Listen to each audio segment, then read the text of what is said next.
Broadcasting Service. Saturday Night Theatre.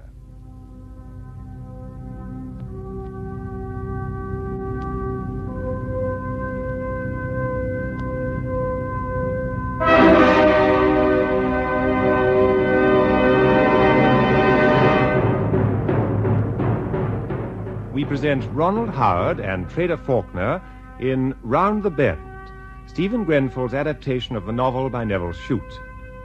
Round the Bend.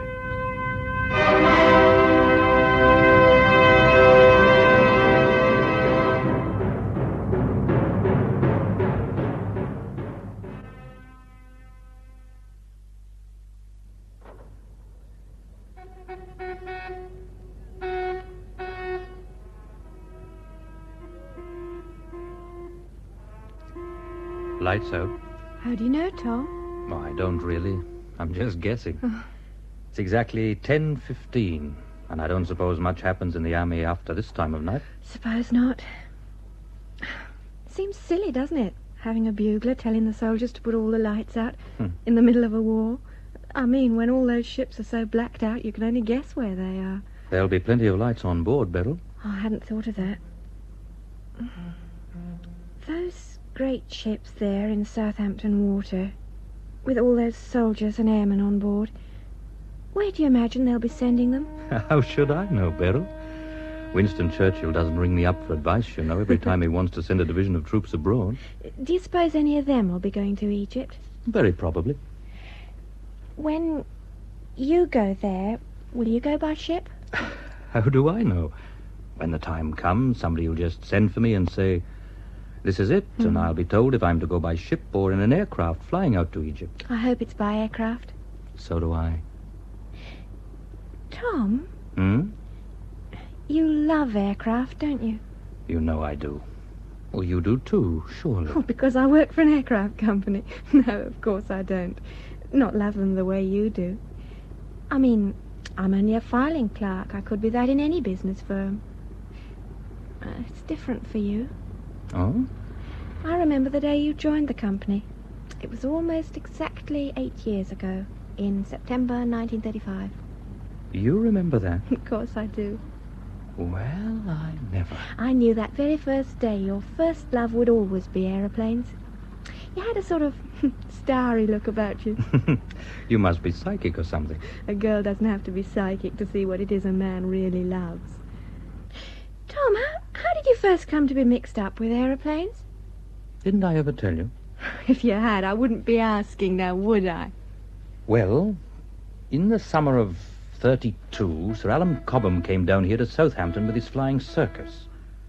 I knew from the very first day I saw him stunting in a lincock that I simply had to get a job with that circus. And you did? Eventually. What sort of job? Oh, general dog's body to start with. Then I sort of wangled myself into the Gretna Green display. What on earth was that? It was an elopement. What? I had to dress up as a girl, and the chap I was eloping with to Gretna Green, he and I tried to get away in a terrible old T-model Ford, and Father chased us all over the aerodrome in a Tiger Moth. Father? One of Sir Alan's pilots. Oh. He chased us all over the place, bombing us with little bags of flour and toilet rolls. All the crowd used to love it. So did we. Who was your intended? You mean in the car? Yeah. Connie Shaklin used to drive the Model T. What a strange name for a boy. Oh, Connie was short for Constantine. Oh. Yes, it wasn't only his name that was strange. He was a strange chap altogether. In what way? Well, he was a cheerful enough chap, about my own age, bit older maybe, with straight black hair. But, well, he looked like a chink. Uh-huh. You know, he was yellow-skinned, and his eyes were different. Was he really Was he really Chinese? Blowed if I know, really. I remember I asked him once if he was Church of England or Presbyterian or what. And what did he say? He said, "Damned if I know." Then he told me he was born in Penang, that his father was a Buddhist, but that he himself had been Church of England at school. What about his mother? That day he said to me, "Mother brought us to England when Father died. She was born in Irkutsk, so she's Greek Orthodox." What a funny mixture. Well, it seems his mother married again. He told me she was in a place in California called San Diego with his sister. Well, when I left the circus, he was going to join them there in the States. He was going to try and get a job in one of those big aircraft factories they've got in California. Do you still keep in touch with him? We swore we'd write, you know, but somehow we never did. Tom, when you go out to our repair branch in Egypt, you'll write to me, won't you? Of course I will. You know that. Have you really got to go? You don't get much choice these days. After all, there is a war on. Oh, this blasted war. I thought we were going to get married around Christmas time. That's what you said. Yes, I know, love. Look, what say we get married now? Oh. Before I go. Oh, Tom, do you really want us to get married? Do I want to? Here, let me show you.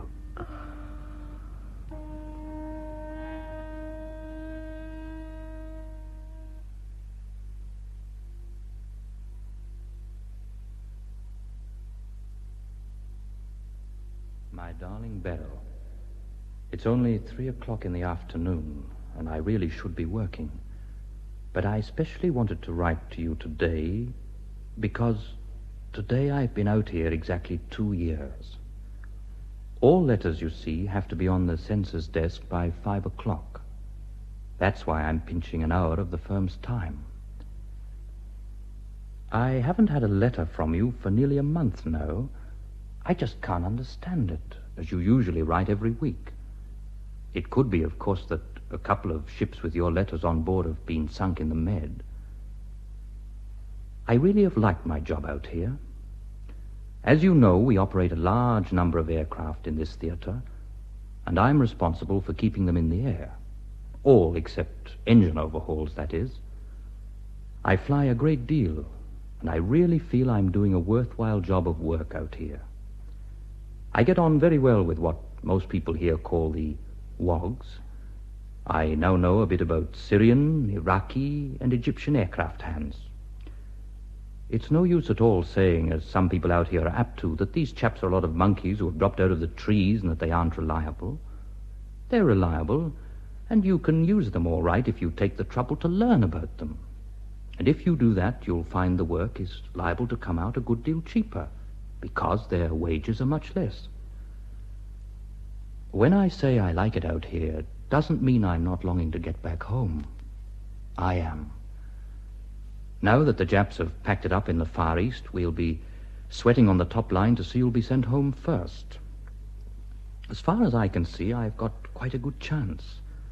I've been out here longer than most of the lads, and the boss has been dropping a few hints recently. Whenever it is, it can't be too soon for me. I want to get back to England so that we can set up our own home and start living our life together. Come in. The mail's just arrived, Tom. About ready time, too. There was a letter for you, so I thought I'd bring it along. It's from my wife, is it? Well, it's not her writing. Here, let's have a deco. That's funny. Oh, what's up? It's not from Beryl. It's from her father. Oh, well, I hope everything's all right. So do I. Well, I'll push off. I'm up to my eyes in it this afternoon. Something's up, I know it. Dear Tom, we've been having trouble here, I'm sorry to say. And Beryl wants me to write... To write and tell you before she writes herself. And her ma and I think that that's best too. As you can imagine, it's been very dull for our Beryl since you went away, and she went up to London some time ago and got in with some Polish officers in the West End. Well, she took to going about with one of them, a certain Captain Wysock, and the long and the short of it is, Tom, she's going to have a baby in January. I know this will be a great blow to you, Tom. I can't tell you how sorry we all are.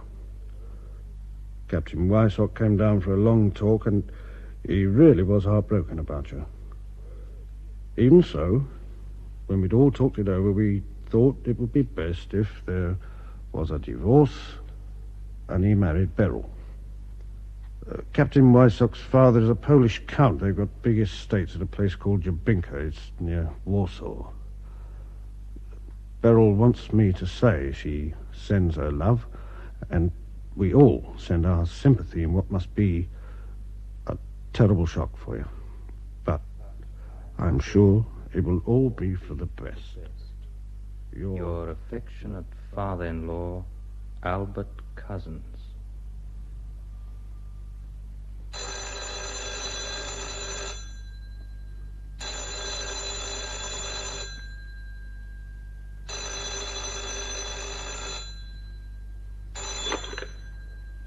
Tom Cutter. Oh, Tom? Bill here. Yes? Tom, Jackson's breathing down my neck. Oh? He wants to know if you can guarantee that repeat will be ready for tomorrow morning's flight to Khartoum. What's the trouble? Well, it needs a right-hand contact breaker, and the stores have only got left-hand ones. Then we'll have to get one somewhere else. Well, that's just it. I've been telephoning all over the radio place. As far as I can see, there just isn't a right-hand contact breaker in Cairo. Well, somebody must have one. Well, you tell me who he is, then. I'm coming out. Tell Jackson the repeat will be ready to fly at 0800 hours. Oh, well, if you say so. I do say so. Well, then that letter did contain bad news, Tom. Why do you say that? Well, because of the way you're behaving. It so happens it contained nothing but ordinary mundane news of day-to-day family affairs. No, Bill, get cracking on that contact breaker. Roger.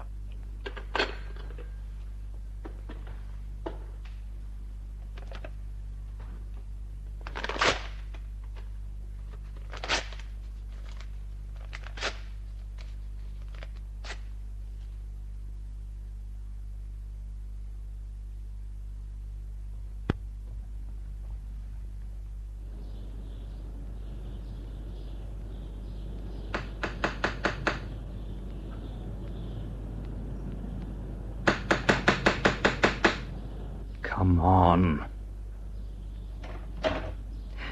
Oh, God. It's you, Tom. What is it, Mrs. Cousins? What's happened? Oh, God. Where's Beryl? Isn't she in? You didn't get my letter? I got a letter from your husband telling me about Beryl and this so-called Polish cunt. No, not that letter. Come in, Tom. Oh, I wish Father were here to tell you. Tell me what? It's Beryl. She did it in the middle of the night when we was all asleep. It was in the kitchen. You can still smell the gas.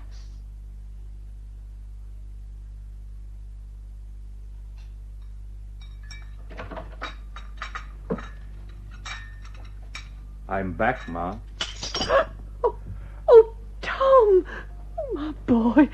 Father, it's Tom! Hello, Tom, lad. Oh, Tom. Tom. Oh, you mustn't cry, Ma. The war's over. I'm back. In one piece. Oh, it's good to see you, son. He's looking so brown, isn't he? Well, love, he's been out in those foreign parts for 2 years.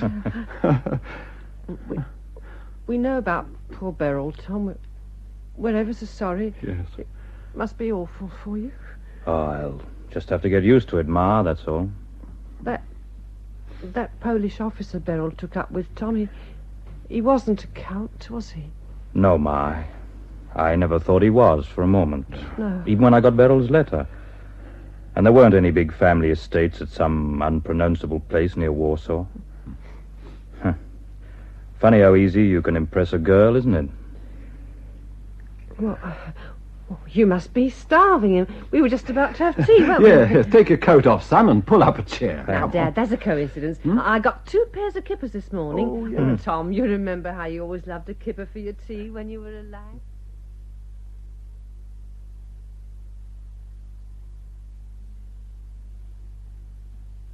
Well, Tom, you've had a few days to make up your mind.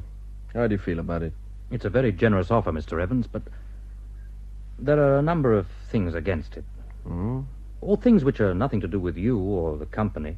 I see. I dare say you know that my wife committed suicide. I didn't know whether to mention it or not. The salary is good, 900, but... Well, say I took over Mr. Holden's old office here, as you suggested. Yes, Tom? Unless I come to work each day by helicopter, well, I'd have to use the same streets I used to walk along with Beryl. The same passages, the same roads round the works. Yes, I thought perhaps you'd feel this way. Oh, don't think I'm not grateful, Mr. Evans. I am. It's a good job, and I'm a fool to turn it down. I realize that. But, well, there's no future, is there, working in a place that's going to send you right round the bend? You're right, of course. How are you fixed for cash? I've got a fair amount put by. I was saving up for furniture. Yes, I see. So, what'll you do, Tom, with this new chapter of your life? Mr. Evans, I'm headed back to the Middle East, to the Persian Gulf. To do what? Look, I've been to Abadan and Basra and Kuwait and as far down as Bahrain. There's no way of getting round that part of the world except by car or plane and... I dare say traveling by car in that kind of territory isn't much fun, eh? Nobody, as far as I know, is doing any air charter work out there. And I've got a hunch that if I went out there with a light aircraft, like, say, a Foxmoth, I might make a living. Yes. Well, you could well be right. Well, a Foxmoth might be just the job. I was up in Leicester the other day at Kennington's. Don't think I know them. Oh, you ought to, Tom. Kennington's happened to have a Foxmoth going. I knew this was going to be my day. Dismantled, hasn't been used for years. Oh, that doesn't matter. It needs a lot of work on it. Well, I dare say you could snap it up with a decent second-hand engine for 120, 130 quid. Yes, I could manage that. Good. Well, all I can do now is wish you luck. No, better than that. I can give you a letter to the managing director of Kennington's. He's an old friend of mine.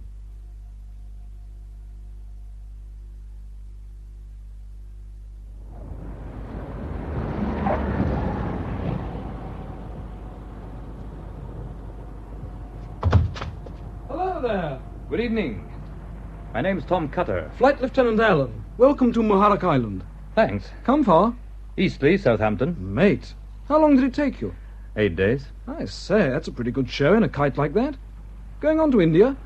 I was thinking of staying here a bit, in case there was a bit of charter work to be picked up. Oh, pity you weren't here yesterday, then. Why's that? Party of 3 engineers going down to Muscat. New water supply or something in the plumbing line. Uh-huh. Flew out from England by BOAC. Then this morning they took off in a chartered Arab dhow for Sharjah. 400 blinding miles. Shouldn't really care to do that in a dhow. Take them between 3 and 4 days. How much further is it to Muscat? 250, I'd say. I think they were going to charter a truck from Sharjah to Muscat. I see. Any fuel at Muscat? Yes, and a strip. We keep a small party there. Do you think I could get a telegram off to those chaps at Sharjah offering my Fox for charter? Well, the pods in the control tower are always nattering to their mates down in Sharjah. Dare say if you talk to them nicely, they'll bung your telegram over the RT. The land telegraph line's always going for Burton anyway. I tell you what, you've got to report to the control tower anyway. We'll wander down together. I'll introduce you to the pods there, and we'll see what can be done.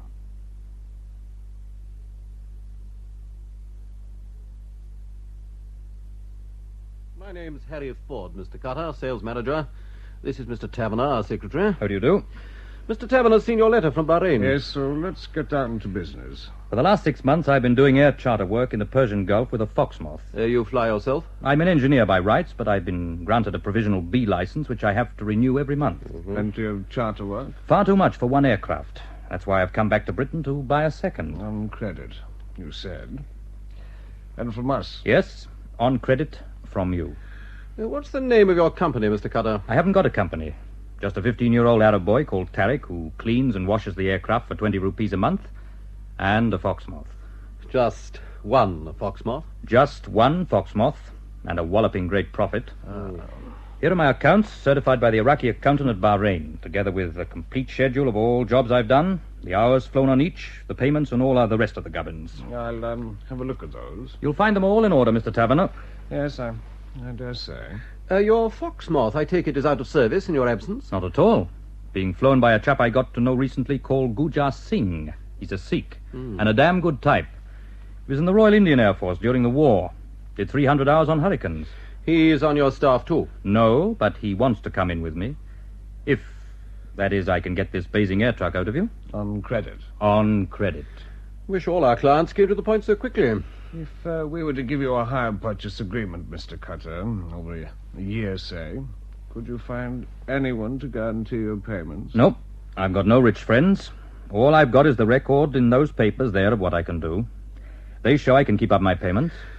How much could you put down as a deposit? £1,000. Only 20% of the cost of the aircraft. From these profits, these accounts of yours show you ought to be able to do better than that, Mr. Cutter. I've got to keep some liquid capital in my business. Even so, you can't pay off £4,000 in a year. Why not? You can see there what I make with a single Foxmoth. Yes, you've done well, no denying that. You've been doing all the work yourself so far. But if we let you have the air truck, you'll have to employ pilots and ground engineers, quite apart from having to insure our machine with a policy we approve of. You're going to have to start employing staff now, Mr. Cutter. I agree. Do you know what I'm paying the Sikh who's flying the Foxmoth in my absence? A pilot working from Bahrain, let's see, 1,000 to 1,200? 250 rupees a month. How much is that? £220 a year? With flying pay? Nope. Flat. You propose this native pilot should fly the air truck? Why not? Done 300 hours on Hurricanes, most of it operational without a single accident. Oh, yes, but... If this air truck of yours is so really difficult to fly that he's not safe on it, then there's no point in continuing our discussion. Easy, Mr. Cutter. Easy. If the business grows, would you employ more than one native pilot? Very probably. I can't afford British pilots at $1,000 a year. But ground engineers for your maintenance. I'm fully licensed as a ground engineer myself. By the time I need them, I'm pretty certain some Asiatics will turn up. I had some working under me in Egypt during the war. They were all right. You're, planning an air service staffed entirely by wogs. I prefer to call them Asiatics. If you want to sell me an air truck, you can quit calling my staff wogs. No offense meant, Mr. Carter. One uses these slang phrases. I apologize. The point you're making is that by using Asiatic staff, you can reduce your overheads to the point where you can bear the higher purchase cost of 80% of an air truck spread over a year. Correct. I can pay off the aircraft and still make money. Yes, I see. Harry, I've been going through these figures of Mr. Cutter's very carefully indeed. Mm-hmm. He's a go-ahead young man I think we can afford to do business with. Mr. Cutter, £1,500 down and the machine's yours.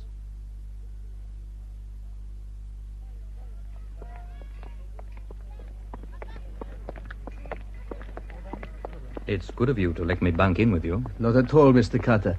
We had been warned to expect you. Now, don't expect too much. It's only a dormitory room with 4 beds. Batavia's full of the military, and the Netherlands hotel's packed like a sardine tin. How's the war against the Indonesian Republicans going? Slowly. Very slowly indeed. You said you were chartering down here. Yes, I brought a young Dutch-American scientist down here in my air truck, and I've got a small return load waiting for me. Now, this is your room. Thanks. I think perhaps it would be as well to go in quietly. This is a very hot place, and most of us take a siesta after the midday meal. I'll be as quiet as a mouse. I'll see you in the bar later. Fine.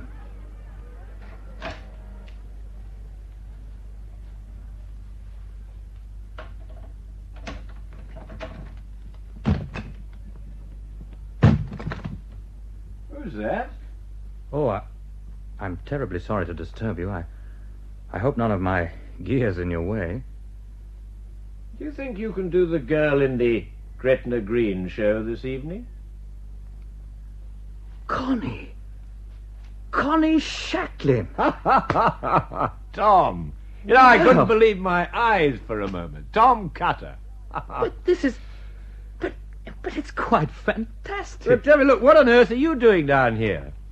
Are you still in aircraft? You bet. I'm operating in the Persian Gulf. Got a Foxmoth and a new Basing air truck. Came down here on a charter job. What about you? Well, I was with Siamese Airways until a short time ago. But I thought they only took Asiatics. Well, what do you call me, Tom? My father was a full Chinese, my mother was Russian, I speak Cantonese and a little Mandarin. And now that I'm out here, I spell my name as my father used to. In 2 words. Shaklin. I'm an Asiatic. Not a proper one. Well, proper enough to get a job with Siamese Airways. But you said you'd left them. Well, now I'm with Dwight Shafter. Who's he? Well, don't you know about him? No. Well, Dwight's a gun runner. He flies arms into the Indonesian Republicans, or he did. The Dutch have got him now, here in Batavia. He crashed in the jungle. He's in hospital. Under guard. And you work for this chap? That's right. Well, I'll be damned. But now the Dutch have got this chap under lock and key, what's your position? Well, I paid the staff a month's wages out of the money Dwight left, and I've been given a safe conduct to proceed out of Dutch territory at will. Then I've got a proposition to put to you. All right, and I've got one for you. You first. My show at Bahrain is growing. Come and work for me as chief engineer. I need somebody like you. Well, I'm still working for Dwight Shafter. I've got a carrier of his to look after. But the Dutch will put him in prison, surely. Oh, yes, he'll go to prison. For years, probably. But he's got plenty of money. Money the authorities here can't touch. If he wants me to stay on and serve his interests while he's in prison, then I'll do so. But why? Because I like and respect the man. He's risked his life, his liberty, to help millions of Asiatics struggling for their freedom. Now that he has lost his own freedom, I can't very well abandon him, can I? What about this Cornell carrier of his? Shall I make my proposition now, Tom? Shoot. I think you should take over the carrier. What? Yep. Fly it to Bahrain and operate it there. The carrier is a real aeroplane. But it costs more than 60,000, quite beyond my resources. Besides, what makes you think this chap Shafter wants to part with it? Well, what else can he do? What he needs is someone who will fly it out of this area, preferably to British Empire territory, when the laws of property are clearly framed and easy to understand. I'm not sure. Well, if you took it over, I'd ask Dwight if I could go with the aircraft and work for you. You know, I think he'd agree to that. I think he'd want me to stay with his airplane. Oh, it's 10 times heavier than anything I've ever flown before. What happens if I crash it? I know this, Tom. You will fly that aircraft, and you will not crash it. I don't mind having a stab at it if nobody else minds. They are easier to fly as they get bigger, provided you're not afraid of them. And you won't be afraid. It's a long time since I've been afraid of an airplane.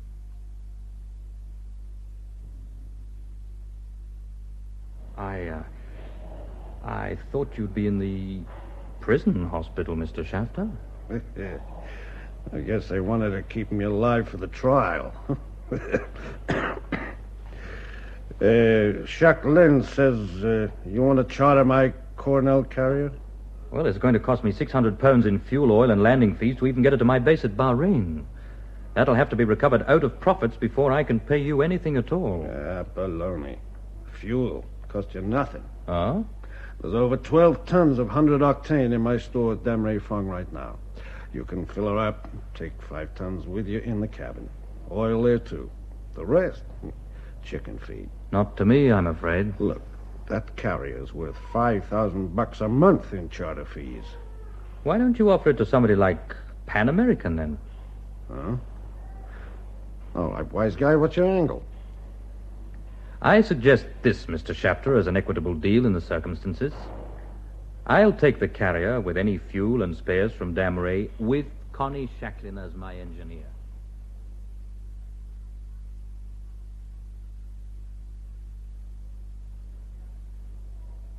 Okay, Tom, that's a deal. Hell, I wish some guy had given me a deal like that when I was young.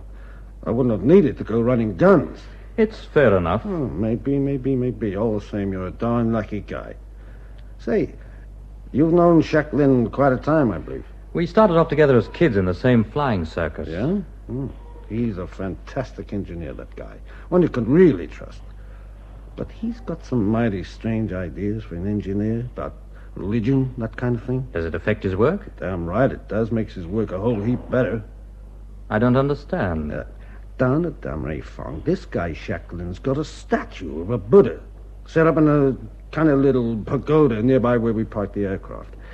He holds a kind of prayer meeting there twice a day before they start work on the machines and after they knock off in the evening. Connie holds prayer meetings? I'll say in Chinese, Siamese, something like that. The other engineers come to it, the local labor come to it, and the girls, they come too. Oh, yeah, your pal Shaklin is quite a hot gospeler. But is that sort of thing usual in this part of the world? I ain't never seen it done before. Connie started it then. Well, must have done. You know why? I did ask him once. Note he said, men work better if they pray. Just like an old preacher I knew back in Indiana when I was a kid. Now, maybe there's something in this religion business after all. I wouldn't know. I just never got around to giving it a whirl. Too darn busy flying.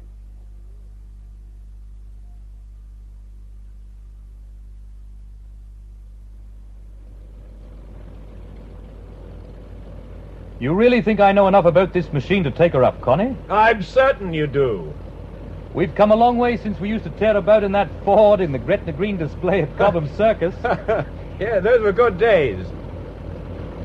Connie, all those people by your pagoda there, the engineers and the rest, they're all on their knees.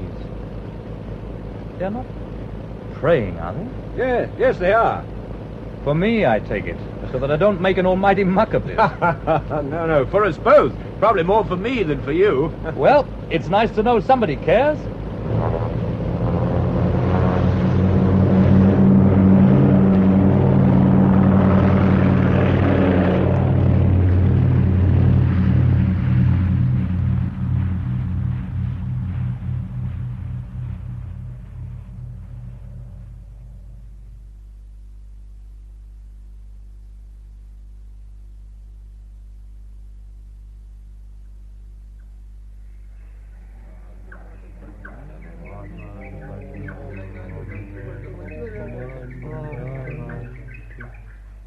Hello, Tom.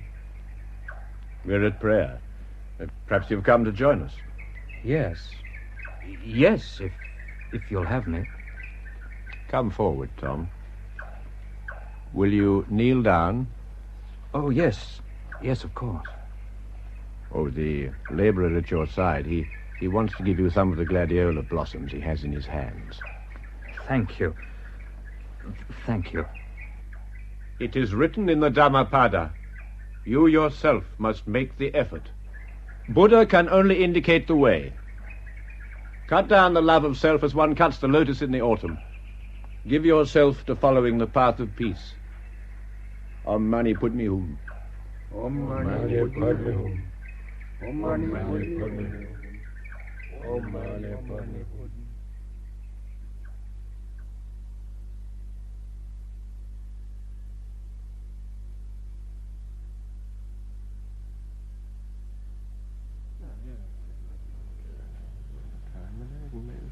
Hello there, Tom. Another gin. Not for a moment, thanks, Jim. Next one's on me, anyway. How's old Harpick getting on? Who the hell's Harpick? Your chief engineer. You mean Shaklin? He's doing fine. Why do you call him Harpick? He's clean round the bend, your mate. He's a damn good engineer, I know that. Got all the other maintenance boys on the board. I know, nattering religion to them all the time. Well, what of it? Do a few of you clods good if you thought about your so-called immortal souls for a bit. Oh, come off it, chum. You can't maintain aircraft with the Quran in one hand and a spanner in the other. Well, he's doing it, isn't he? Who told you, anyway? It's getting talked about all over town. The buzz is, if you want a drop of religion for one or other reason, you can listen to the imam in the mosque or pop along to old Harpick in the hangar. Do you a bit of good to do either. I'd bet my next charter fee you haven't been in a church of any kind since the last time you were marched there on church parade. We are a peculiar people, we who work upon and care for aeroplanes. For common men, it is enough to pray 5 times in each day, as the Imam dictates and as it is ordained in the Quran. But we are different, we engineers. We are called to a higher task than common men, and Allah will require much more from us than that. Have you got a 5/16 box there, Typhoon? Yeah, teacher.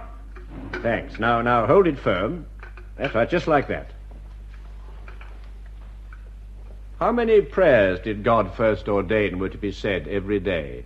50, teacher. That is correct. I see that all of you do not know this, or you have forgotten it, and yet you of all men should know it.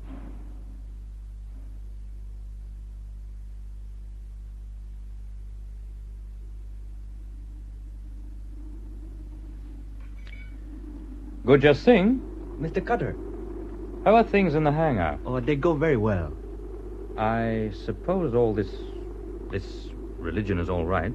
I think it's a very good thing, sir. Flight Lieutenant Allen says Shaklin's being talked about in turn. Yes. There is talk in the souk about him. You know that Shaklin is great friends with the Imam. No, Guja. I didn't know that. They have long talks together frequently. Look, Guja, just what is Shaklin? A Muslim? He is not a Muslim. At first, I thought he was a Buddhist. Now, I just don't know. Today I noticed you praying with him there before the Buddha. I thought you were a Sikh. I noticed you there too, Mr. Cutter. And I thought you were a Christian. Perhaps Shaklin is just an ordinary man like you and I, who has the power to make men see the advantage of turning to God. No offense, Mr. Cutter, but you Westerners were not religious people, as we understand it in Asiatic countries. No, perhaps we are not. Few of you pray to God in public, or even in private, once a week. But God, and prayer to God, that is necessary to us. Shaklin understands this very well indeed. I think that in a year's time you may find that your ground engineers are as good as, perhaps even better than British engineers. Yes, you may be right there. If that happens, you will have a maintenance staff that is unique in all Asia, in more ways than one.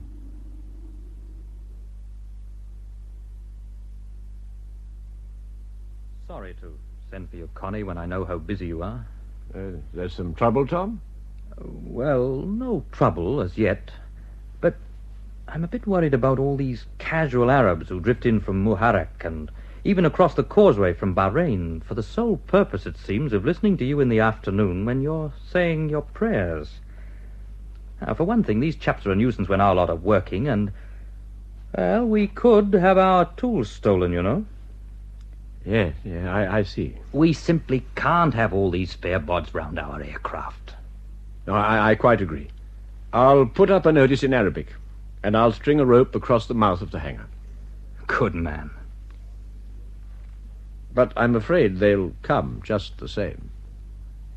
You won't mind if they sit just outside the hangar, beyond the rope? What do they come for? They come to join in our prayers. Well, I don't want any tools stolen. Oh, they wouldn't do that, Tom. Oh, says you. No, they only come here to pray. They wouldn't steal anything from a mosque. You mean they come to our hangar as a mosque? In a way, yes. Tom. Yes? My mother died last week. I'm terribly sorry about that, Connie. Terribly sorry indeed. These things have to happen. What about your sister? What's she doing? She's a secretary with an American export firm. What a pity it is you both have to live and work on opposite sides of the world. Look, if your sister would like to join us here, well, we can give her a tryout in the office. Well, that's good of you, Tom. I don't really know if she'd fit in here, but I'll write and put it to her anyway. Oh, this heat. God, what a day it's been. It's been rather a strange day, Jim. 125 in the ruddy shade. Strange? In what way? I took a stroll down to the hangar late this afternoon. Well, nothing very strange about that. You know we strung a rope across the entrance? To keep fuzzy-wuzzy tea leaves out, yes, I know. There was an enormous Hudson saloon parked there. Oh, the Sheikh Abdul Qadir drives a Hudson saloon. He was there. Oh, you're kidding. With his wazir, Hussein. Yes, I know him. Well, I didn't quite know what to do, so I wandered up, looked uncomfortable, and said, "This is a great honor, Mr. Hussein. The rope wasn't meant to keep you out." And quick as a flash, he said... Well, he introduced me to the Sheikh, and the old boy bowed low. To me, Tom Cutter. It was fantastic. I said to him, so many people come here to listen to what Shaklin has to say to the engineers that we had to put this rope up, I'm afraid. But if you wish to hear more, will you please come inside? What did the old boy say to that? Well, he mumbled something I couldn't make out. Then Hussein said, "The sheikh wishes very greatly to hear the teacher, but he's rather deaf. It is very kind of you." So I lifted the rope for them, and they walked slowly and majestically into the hangar itself. Well, blow me down. I introduced them to Connie, and that was that. Your Buddhist mate's really making a name for himself, isn't he? Jim? Yeah? You remember I told you I was flying home to try to raise the money for another aircraft? Oh, that second-hand tramp freighter, yeah. I'll be taking off in a day or two. I'd like you to keep an eye on this business in the hangar for me. Will do, Tom. Oh, I don't mean put any restriction on Shaklin. I trust him. Just keep a weather eye open, in case the whole thing starts getting out of hand.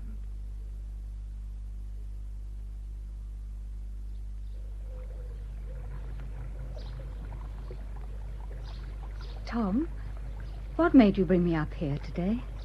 I used to cycle here weekends when I was a youngster and fish. Ah, I love Twyford. And I love this part of the river.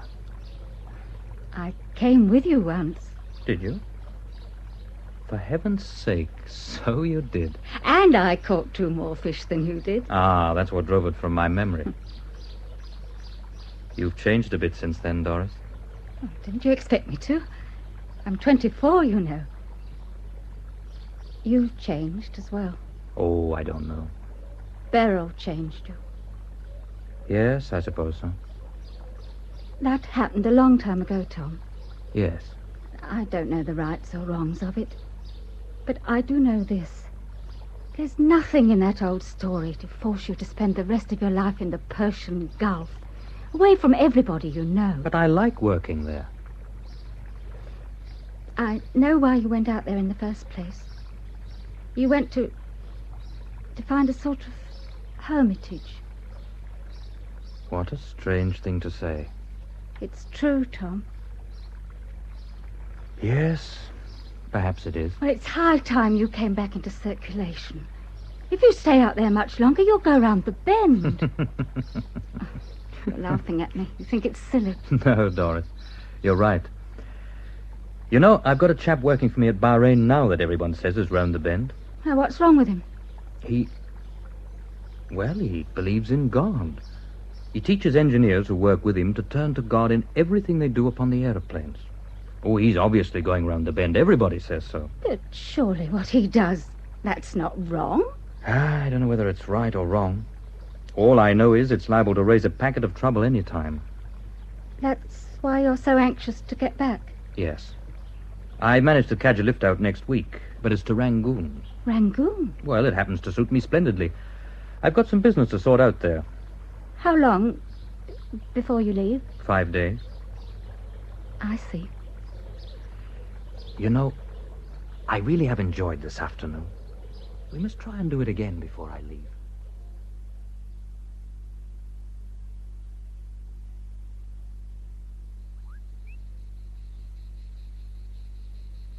I'm very glad indeed to see you, Mr. Cutter, but intrigued. I wonder what it was induced you to seek me out. Well, Major Spencer, Father, my business in Rangoon is with an old friend called Umayin. He told me an Englishman turned Buddhist monk was living in an ashram here and offered to bring me along. I'm very glad he did. Umayin is also a friend of mine, and he told me something. Oh? He said you have a man working for you in Bahrain. A most remarkable man. He's my chief engineer. His name is Shaklin. And he is remarkable? To you, probably not. In England, I suppose people would say he was mad. All I say is that he's a first-class engineer who makes men reliable by injecting religion into their daily work. Several people have talked to me about him. What? Here in Rangoon? All this distance away? Indeed, Mr. Cutter. He made a great impression on the monks in Bangkok. An Arab merchant from Aden came here to Rangoon last month and told one of my religious friends about the teaching that was going on in Bahrain. Oh? A Parsi from Karachi told us the same story. And then came Umayin, who has actually been taught by this man. And now you arrive. I'll tell you anything I can, Father. No, I have things to tell you.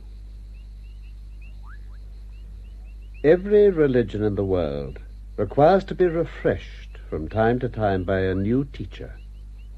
Gautama, Muhammad, Jesus, these are some of the great teachers of the past who have refreshed men's minds and by their lives and their example brought men back to truth.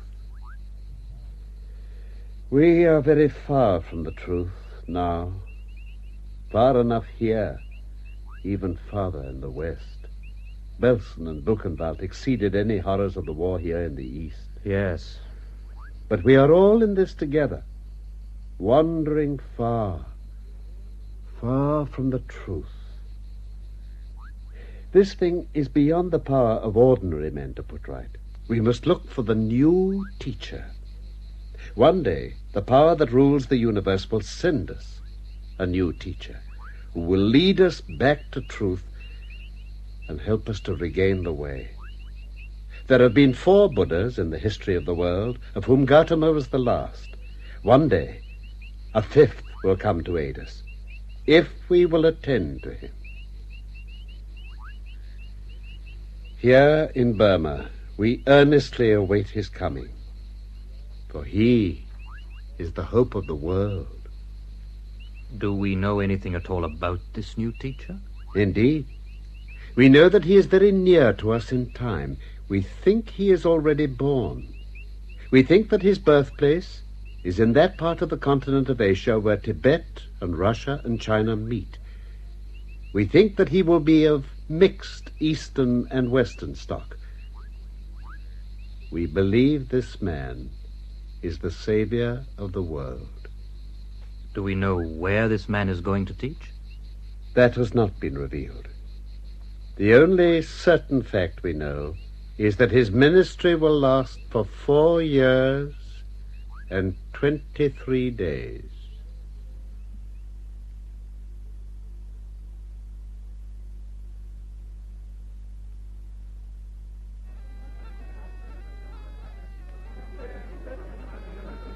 It is kind of you, Mr. Cutter, to come all this way to the souk to speak with us. Shaklin said you wanted to see me, Mr. Hussein. My master, the Sheikh of Kulal, was told by Shaklin that you have bought another large aeroplane.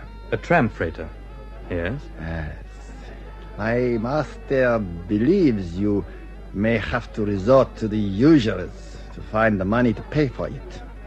Well, it's going to be difficult. I do not wish to be impertinent, but my master asks me to suggest to you that he should lend you the money to pay for this airplane. But the sum involved is £55,000. Spare parts and auxiliary equipment will cost another 5,000 or so. Say 65,000 in all, about 8 lakhs of rupees. I do not think that will be beyond my master's resources. But, Mr. Hussein, what I don't understand... May God protect you, Mr. Khatter.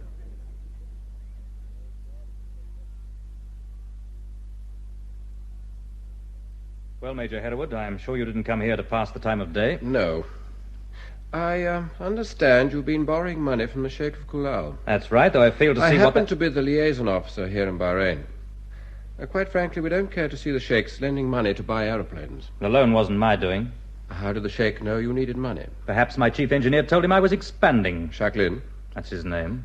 He goes and talks some sort of bastard religion to the old man. In his spare time. Mr. Cutter, it's being suggested your chief engineer used his religious influence to get you a large loan of money. I wonder who dreamt that one up. Now, let me tell you something. I could pay this loan back in a month from now. But I shan't do that, and you know why? Because you and your mates at the bloody residency have come to the conclusion that I'm a crook. That's rather extreme language, isn't it? The situation, to my mind, calls for extreme language. Good afternoon, Major. Come in. Hello, Arjan. Shaklin has delegated a pleasant duty to me, Mr. Cutter, to introduce to you his sister. Her name is Nadezhda. How do you do, Miss Shaklin? Hello. Oh, do sit down. Oh, thanks. My brother said that maybe you had a job for me here. Can you take dictation at the rate I'm speaking now? Surely, Mr. Cutter, I can take it quicker than that. Any ideas about the wages I'd have to pay you?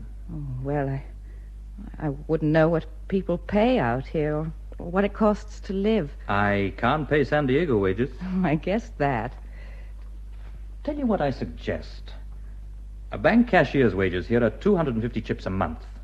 I'll pay you that. Okay. If it doesn't work out, you come and tell me, Miss Shaklin. All right, I'll do just that. Now, I'll ask Ajah Singh to show you around my little airborne empire. Oh, and of course your brother will be able to fix you up with living quarters.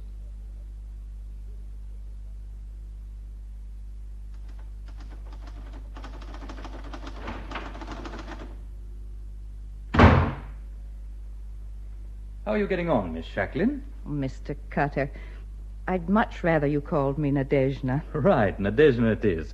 And I'm Tom. Yes, I knew that. I like my job here. You're a great help, particularly with the filing. That always killed me. I like to see everything correct and properly entered up. It makes me feel good. You're very like your brother. That's what he tells the chaps in the hangar. Quite a few people around here seem to be taking an interest in what Connie says these days. Practically every Asiatic ground engineer in the East seems to want to come and work here. Didn't you know this about Connie before you came here? No. Oh, he was always a bit that way at home, but nobody ever listened to him. He didn't preach, he just had ideas. We wouldn't pay any attention to them in England, I dare say. But they seem to fit in all right here. Have you seen the way they treat him in the souk? How do they? Well, it's as though he were a prophet or something. They get up and do a kind of salam as he walks by. There's no harm in that. But now they're beginning to do it to me. You? Yes, it's because I'm the sister of Shaklin, the teacher. Oh, Mr. Cutter's office?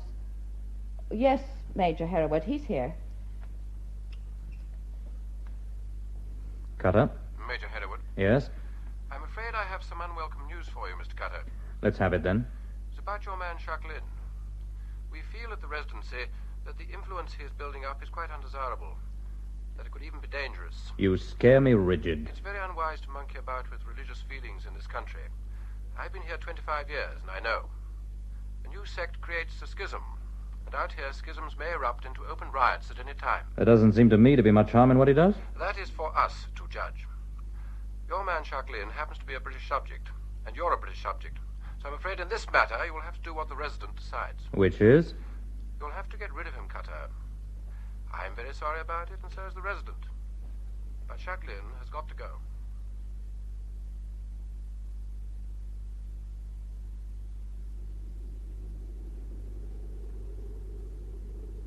I asked you to come for a stroll, Connie, because... They want to get rid of me, don't they? How on earth did you know? The Imam told me. Oh, a couple of days ago. The Bush telegraph works very well here in Bahrain, you know. Far better than the Residency, no. Those ruddy, pompous idiots. Ah, I can't think of a way out. Now, look, Tom, we're friends. You mustn't let this trouble you. It's time that I went on, in any case. I've been here long enough. I don't believe you meant to make a change. I've done all I can in this place, and I should move on. Look, why don't you go and start up in Bali for me? Yes. Yes, I'll do that.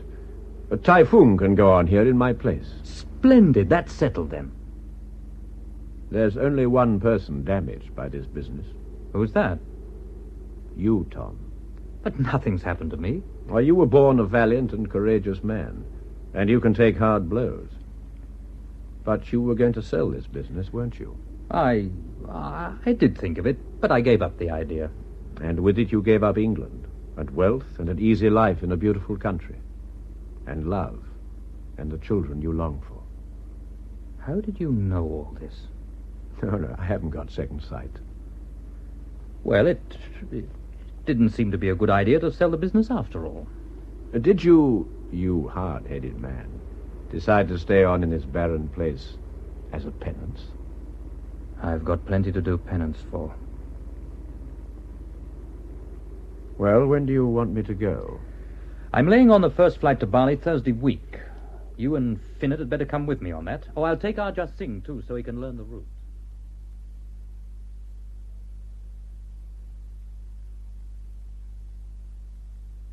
I think you ought to go with your brother, Nadezhda. And he thinks I should stay with you. I don't want to force you to stay here.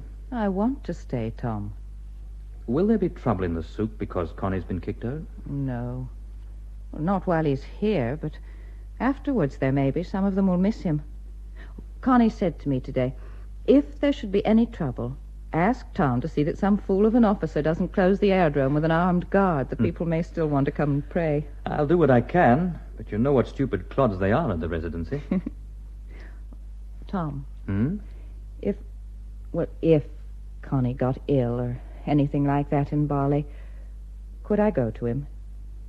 Of course. We'll bung you on the first available aircraft. Oh, that's all I wanted to know. Connie's way is spread a long, long distance from here. May spread even further. Engineers in the hangar in Rangoon worship in his way, and in Bangkok, in Karachi, and in Abadan. What is this thing? A new religion? As I see it, it's a way of life that brings men to worship through their work. Men who wouldn't worship in the old-fashioned way. Well, if that's what a new religion is, and I suppose this is one. Well, certainly there's no harm in it. Oh, no, only good. Only a lot of good. Right, Morrison, let's have it. Well, sir, these last few days there have been far more worshippers at sunset prayers than ever before. I know that. Cutter's loaded up his tramp, and he and Shaklin take off at dawn tomorrow. And what happened there this evening? There were 11 buses parked there. 11? Some of them had made the journey more than once. There must have been 500 people there. 500? Good God. Including the imam who led part of the service. Any demonstration? Oh, sir. No motion at all, just the prayers. Then they all queued up quietly and got into the buses. That quiet. That lack of emotion. It doesn't seem right to me. Not me, sir. I think we may be in for trouble of some sort, sir.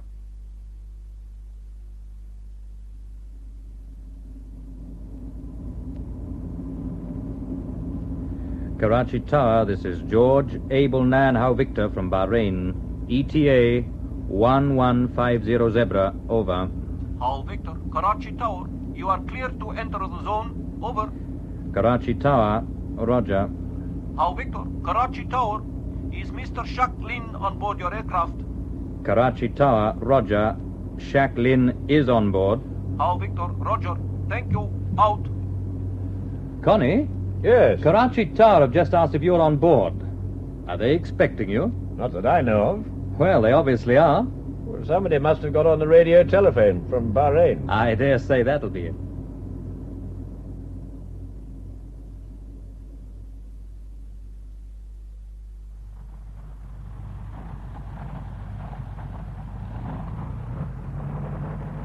Hello there, Mr. Cutter. Did you have a good flight? Yes, Salim, thank you. How goes it? I'm very well, Mr. Cutter, sir, thank you. Mr. Cutter, is Shaklin with you? He's here all right. You want to see him? Oh, yes. Many people here wish to see him. Well, don't keep him too long. I want to go through to Ahmedabad today as soon as we've refueled. May we have 1 hour, please? Only 1 hour. It is most important to us. 1 hour? Okay. Connie, I want to take off in an hour. Let's say 3 o'clock local time, shall we? And Salim here wants to see you.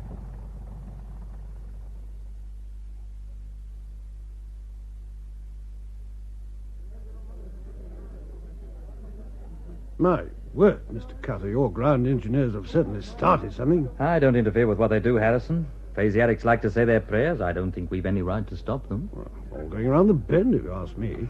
Can't get a thing done up here until they've all said a ruddy prayer or two. Now it's starting in Bombay.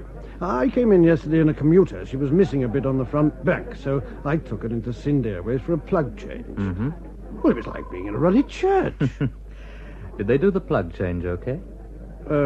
Well, yes, they did, as a matter of fact. And they found 1 or 2 cowling cracks that our lazy oafs down in Bombay hadn't even noticed. Ah. They're quite a good crowd in Sind Airways, you know. If it wasn't for all this religious bunkum, I think they've come on quite a lot lately. That's your answer, Harrison.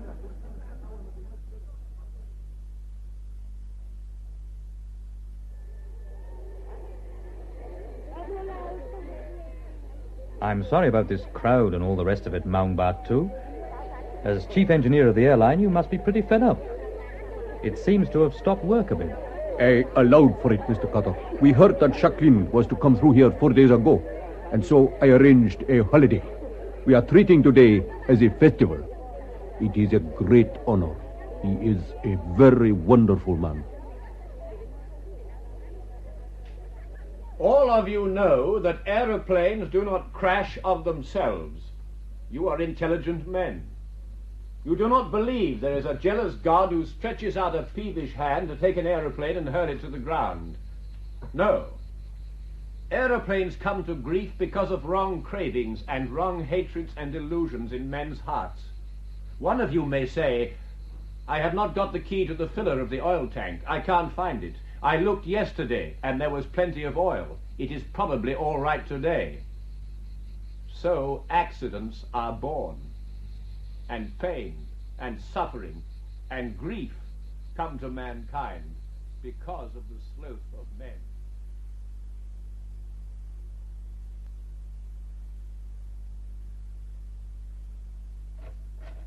May I come in, please, Mr. Carter? Hello, Salim. Come in, of course. I'm just using Maungbat 2's office to sort out my flight plan from Karachi back to Bahrain. You delivered Shaklin safely in Bali? Yes, Salim, very safely. He has not come back with you? No, he's staying there for a bit. He's looking after things for me there. Mr. Carter. What is it, Salim? You have heard about the trouble in Bahrain. What happened? They say there has been fighting in the souk. Much trouble, very much trouble. It is because the teacher was sent away. An English officer was stoned in the souk. What? It was the English liaison officer from the residency. Hereward? I do not know his name. He was very badly hurt. Oh, He would have been killed, but the teacher's sister was there. When did this happen? 8 days ago. The day you flew in here with the teacher. Will he recover? It is all right now. He is in hospital. The sister was there, and it was she alone who saved him. How? I mean, what did she do? When they stopped the English officer's car and dragged him out and began to stone him, the sister stood over his body and said to the crowd, "This is a bad thing, and the teacher will be very angry when he comes to hear of it." After that, no single stone was thrown. I think everything is quiet now. If there was still any trouble, we would have heard of it, because the radio operators talk to each other all the time.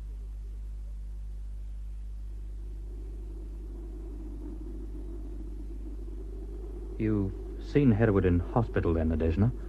He wanted to thank me. Oh, it was pathetic. I think he really thought he was preventing trouble when he sent Connie away. You didn't get hit by any of the stones? Well, they stopped throwing as soon as they saw me. Oh, thank God for that. There wasn't any danger. I knew that from the very beginning. Like hell you did. That's why you were sick afterwards. How did you know I was sick outside the hospital? Salim told me in Karachi last night. They know about that already in Karachi? Uh-huh. Do they know in Bombay?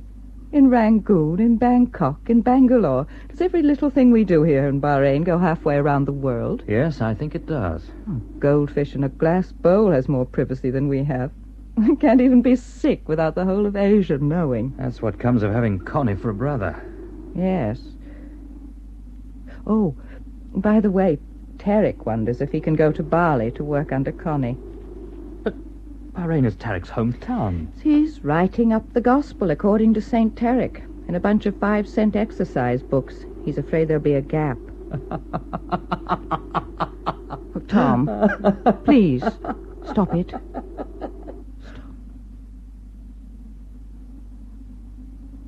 Nadezhda, that's the first time you've ever touched me. Oh, I'm sorry, I'm tired. I must pull myself together.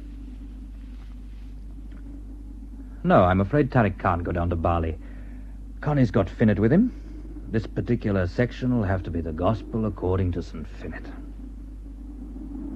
Tom, You're very, very tired. You must go home and rest. Nadezhda, let me kiss you. Tom.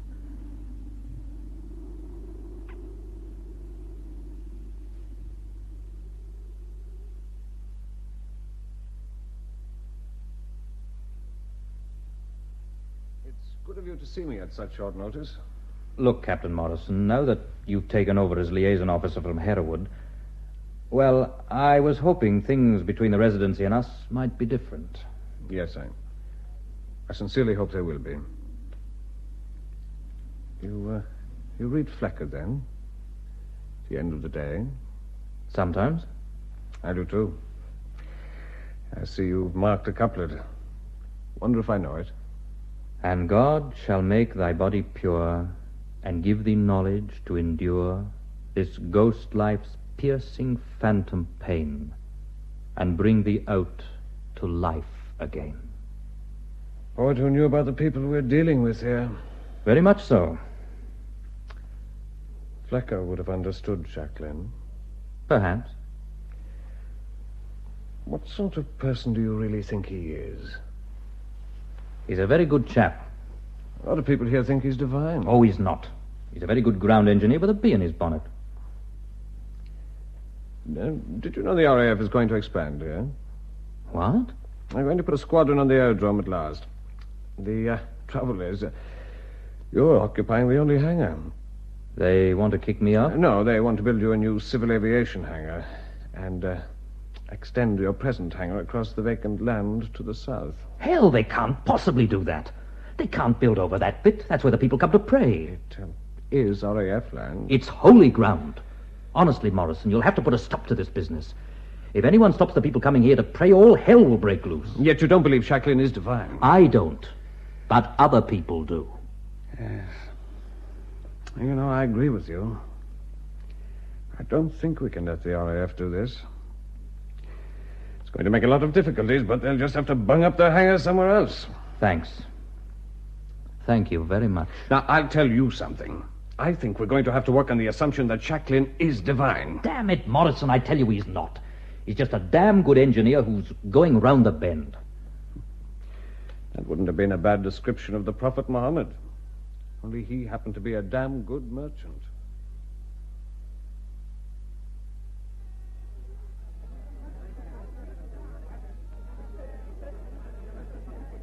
Mr. Carter, this is Dr. Khaled. He is my master, the sheikh's medical advisor. Doctor? He has something to tell you. The Sheikh of Kulal is a very old man. He is dying. I'm sorry to hear that.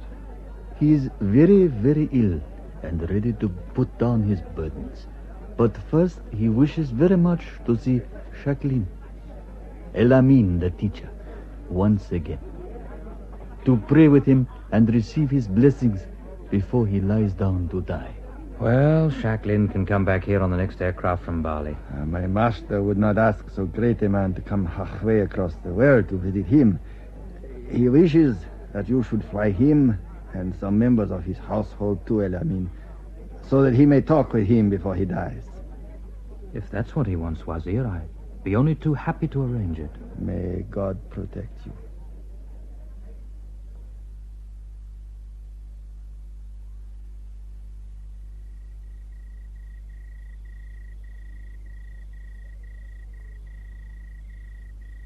Have you had enough to eat, Tom? Oh, I'm full up to here, Connie.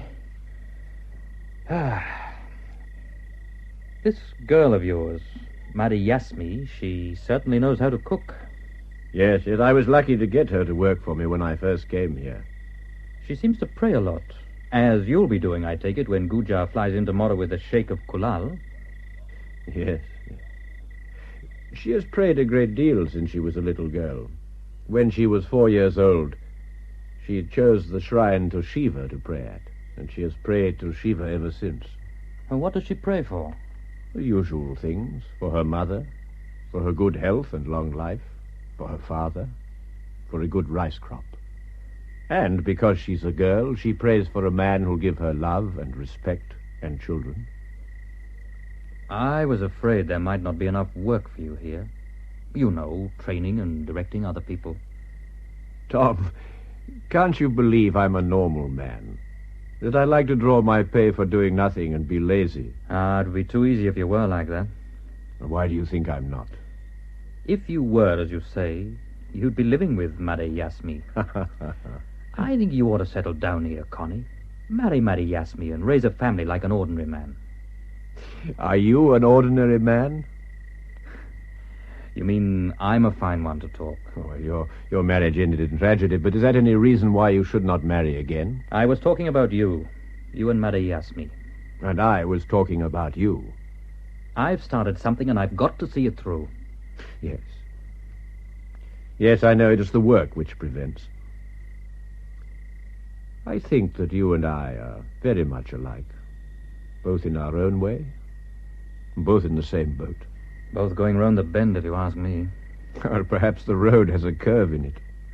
Perhaps it is necessary to go round the bend a little before you can see clearly to the end. When you see Nadezhda, will you give her a message? Of course. Tell her that I should be very happy indeed if she were to marry you. I can't tell her that. I think you can. Well, I might, in my own time, but not just yet. Then tell her in your own time, Tom. But be sure you tell her. Be sure.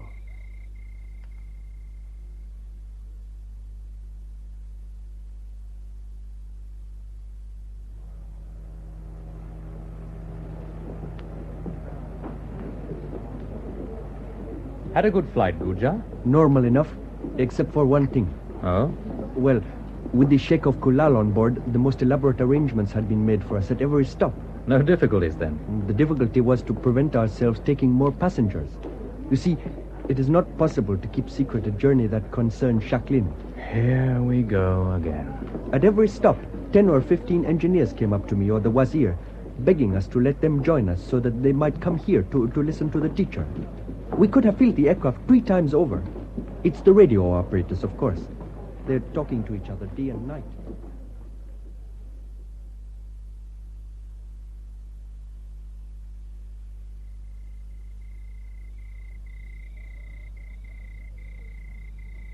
Tom, I think I'll call it a day. You look pretty tired, Connie. Well, it takes it out of you, talking to these people, you know. The sheikh, all of us, we'll be gone tomorrow. Tom, you remember the first day the sheikh's party arrived? Yes. And Dr. Khalid insisted on examining me. Yes. As far as I know, he didn't find anything wrong. He found something, all right. What? Oh, no, nothing you can put your finger on. But he's good, that chap. And cagey. He thinks something's wrong with me. But I couldn't make him tell me what it is. I'll have a word with him. No, he won't tell you. Not until he's certain. I think it's time Nadezhda had a bit of a holiday and came down here to see you. Yes, it would do her good to get away from the Gulf for a bit. I'll fix it then. Tom, you will give her my message. In my own time, and when I think she wants to hear it.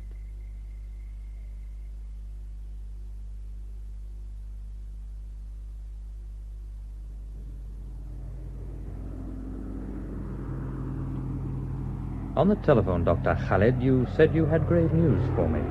I drove out to the aerodrome to tell you at once, Mr. Cutter. It concerns Shaklin? Yes. I have received my report from Karachi.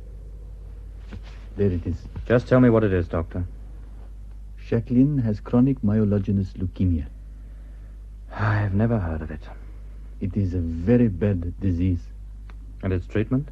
It needs X-rays to cure it, and many modern things not found in many cities in Asia. Shaklin should go to Europe. I can arrange treatment for him in Paris. I see. What worries me is, will he go? If you say he must, Mr. Cutter, I think he will agree. I am asked to tell you that my master, the sheikh, wishes to spare no expense. This has been a great trouble to my master, this news of El Amin.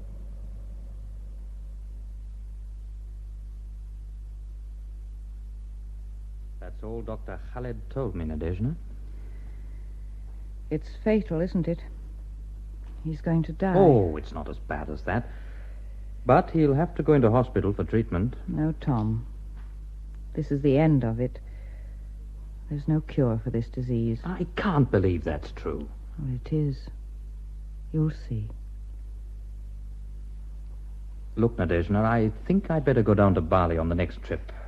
Connie's going to take some persuading. Yes, I think so. Will you come with me for the joyride? Oh, dear Tom. You've never got used to having me around, have you? I don't suppose I ever shall. It's a fresh wonder every time I come into this office to find you there. All right. I'll come to Bali with you. We'll do what we can for Connie. Hello, Arjan Singh. You're back early. Had good tailwinds. I've brought you a letter, Mr. Cutter. From? The Dutch governor in Bali. Here, let me have a look.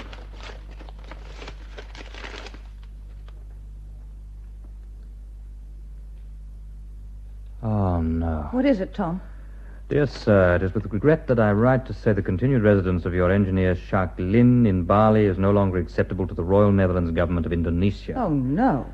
I must demand this man be removed very soon and replaced by another engineer with neutral religious associations, B. Houseman Governor. Ah, that stupid clod. What's it all about, Arjan? 2 Dakota loads of pilgrims. What? 3 days after you left, a Dakota flew into Bali from Bangkok. It had been chartered from the Thai-Cambodian airline by 30 ground engineers from Don Muang. To visit Shaklin? And pray with him. Then a second Dakota turned up with Indians from Allahabad and Calcutta. Oh. And I heard at Karachi that a third Dakota will be leaving soon, packed with pilgrims.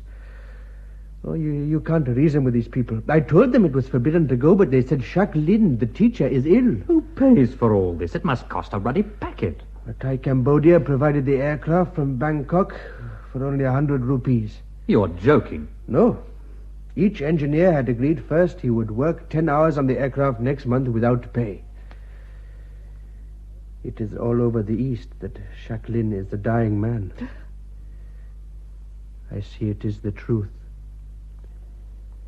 And so, on all the aerodromes, engineers who work according to his teaching, but who have never seen him, such men desire more than any earthly thing that they should set eyes upon Shaklin before he dies, and hear his voice, and receive his blessing upon their work.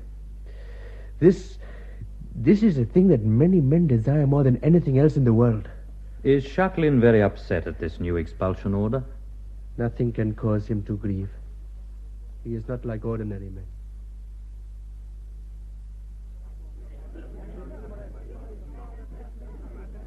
Are you glad to be back in Bahrain, Connie? Amazed, more than anything. It was Captain Morrison's doing. The officer who took Major Hereward's place? That's him. He reckons Hereward made a stupid mistake, and he's doing his best to make up for it. We all make mistakes at times. Tom? What is it, Connie? Can you lend me one of your proctors for, a month or two? Yes, of course. What do you want it for? I'm going to die of this thing. Oh, come on now. Yes, they seem to think I've got less than a year, and I shan't be much good after the first 6 months. I'm content. Most of us don't get as much notice as that. Like you, Tom, I started something. Like you, I want to finish it. People who've never met me are beginning to put things down I've never said at all. Now, if I had a proctor, I could go round all these airfields and talk to the chaps. If this thing's going to die out with me, it doesn't matter. But if it's going to endure, well, I'd like it to be right. I understand. I want them to see me not as a kind of god, but as a real man. A man who sweats as they do, who gets hungry and tired and sleepy. I want them to remember me as a first-class ground engineer, not as a preacher. If you're going to visit all the airfields in the East where men are talking about you, it's going to take you all your time. I want to go on till I have to stop. Who's going to fly the Proctor? Arjun Singh's offered to do that, if you'll give him leave without pay. Whatever you say, Connie.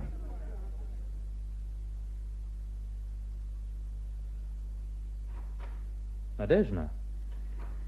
Tom, where do you suppose Connie is at the moment? Well, he's due in Agra tomorrow. Why? Sheikh Abdel Qadir died this morning. He was very old, my dear. He left money for Connie to carry on his work. Good for the old boy. How much? Approximately £4 million. 4 million? You're out of your mind. I saw Wazir Hussein in the souk. He told me. God's sake, this is fantasy. Yes. What about Fahad, the new sheikh? Well, he's determined that his father's wish shall be carried out. Oh, it's too fantastic to grasp. Well, I'd better grab a machine and catch up with Connie at Agra. Heaven only knows what he's going to think about this.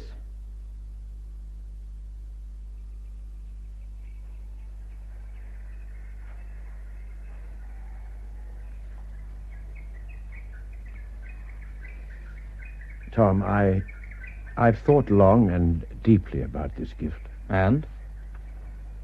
The Sheikh of Hulal was my friend. He left me this money to build temples. But my teaching has no need of temples. My temples are the fitter's shop, the tool room, the hangar on the aerodrome. I don't think the sheikh meant this money only for temples. I cannot take the money. Let there be schools and orphanages, yes. And let my name be on them, if you wish, as one who loves Sheikh Abdel Qadir. Let Baraka be a center for learning and security in the Persian Gulf, so that no child, from Abadan to Muscat, shall need a home and not find one.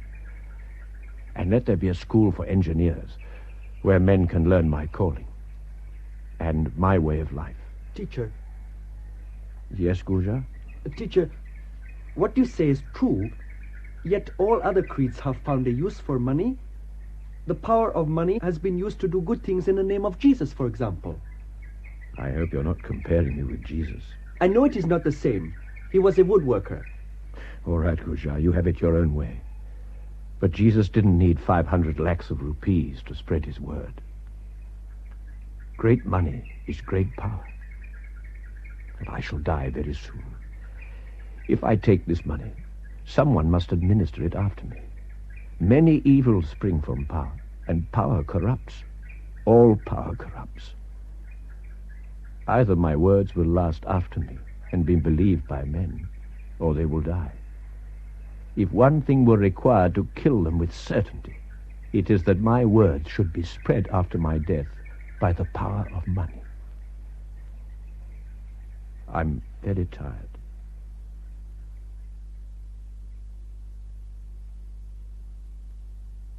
Tom, you don't know how grateful I am that you were able to bring me to Damre Fong to die. Don't talk like that. What a long way you've come since Cobham Circus. You never thought you'd end up running an airline halfway across the world. You never dreamt pilgrims would make their way to you from 5,000 miles away, to watch you talking to me, to pray beside your house. It's funny the way things turn out. You know, they're saying in Rangoon that there is a new teacher. I know. And that his ministry will last for 4 years and 23 days. Yes. Well, when did I start teaching anybody anything? I don't even know myself. I haven't a clue. When did you first come to Damre Fong? Well, I worked that out. 4 years and 3 weeks last Thursday. But I never taught anybody anything here. So that one's wrong, too. Chai Tai Fung was with you here at Dam Re Fong in the beginning. He's one of the most devout of your followers. Tom, you mustn't add to this legend. Try and put an end to this thing if you can. I want people to remember me as a good ground engineer, not as a legendary mystic who was round the bend. I'll do my best. Now you must rest.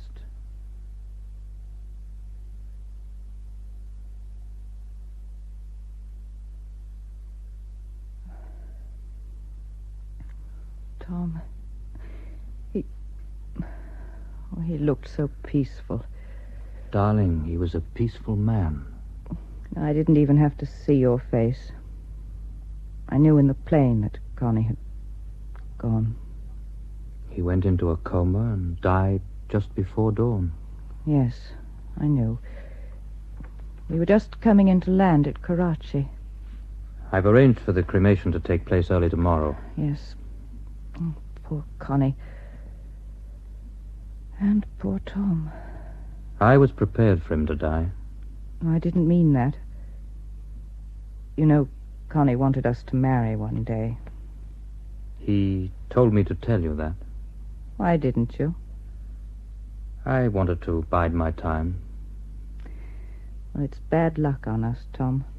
But I can't spoil it for all those people. I'm Connie's sister. If I married and had children like any other woman, well, it would detract from his memory. Maybe they'd begin to feel that Connie couldn't have been anything special after all. But, darling... No, Tom, I shall never marry anyone. I don't think that's a very good idea. It's what I'm going to do. Where will you go? Well, I'm going back to Penang, where I came from. I'm going to go to Mother Immaculate Mary to ask her if I can work in her orphanage for children. I think it's the best thing I can do. Poor Tom, you deserve a better deal than this. May I come and see you there sometimes, Nadezhda? Please, don't do that. And please don't write to me. Oh, I'm so sad for you, my darling. You've worked so hard. So hard.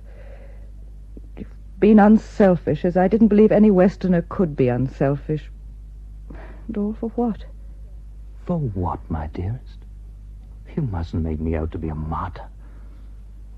I've been ignorant and blind many times in my life. But I've been given great privileges. Perhaps more so than any man alive today. For that I shall always be grateful. Nadezhda, you were Connie's sister, the sister of Shaklin, the teacher. On the fields and farms of England, on the airstrips of the desert and the jungle, in the hangars of the Persian Gulf, on the tarmac of aerodromes in the southern islands, I have talked and walked with God.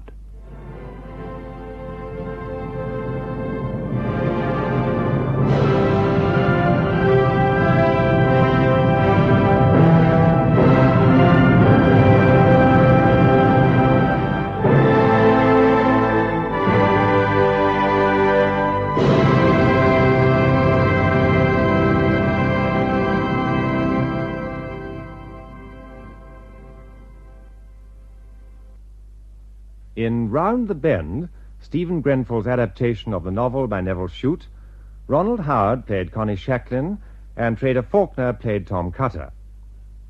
The rest of the cast was as follows: Nadezhda, Jane Jordan Rogers; Colonel Spencer, Carlton Hobbs; Beryl, Elizabeth Proud; Mrs. Cousins, Anna Burden; Albert Cousins, John Durf; Mrs. Cutter, Cecile Chevreau; Flight Lieutenant Allen, Douglas Hankin; Henry Ford, Basil Jones; Mr. Taverner, Kevin McHugh; Dwight Shafter, John Durf; Bujar Singh, Anthony Hall; Doris, Hilda Schroeder; Hussein, Gerard Green; Major Hereward, Frederick Treves; Morrison, Kevin McHugh; Salim, Preston Lockwood; Dr. Khaled, Roger Snowden; Arjan Singh, Nigel Anthony.